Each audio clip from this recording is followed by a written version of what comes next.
Nagtagisan po sa pagkanta ang 18 Pinoy sa Jeddah Pop Icon Singing Contest. Kilalanin po ang nagwagi sa Palitang Global ni Francis Anthony Yutke Jr.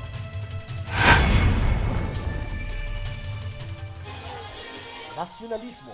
Ito ang sumimbolo sa naganap na Jeddah Pop Icon na taunang inorganisa ng Filipino Artist Migrants Ensemble o FAME ayon sa konsulado ng Jeddah. The talents being showcased are really amazing, and it shows the talent of our kababayans here in the kingdom. Bago ang palabas, sumalang sa isang press con ang 18 contestants na dinaluhan ng mga taga-media sa Jeddah. At paglabas ng bawat isa sa entablado, buong damdaming inawit ang kanilang piyesa.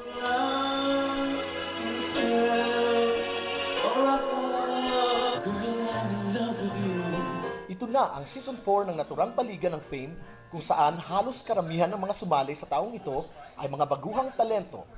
FAME, very talaga sila supportive. Hindi lang bilang nagmamanage sa mga talent, kundi pati na parang ng pamilya.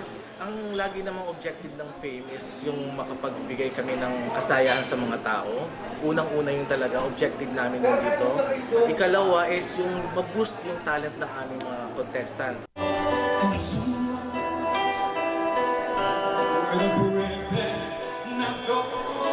Sa huli ay nangibabaw at nagkampiyon ang 22 anyos na si Efren Dignos na bagamat bagitos pa lamang sa pagsali ay nakakitaan na ng kakaibang husay sa pagkanta.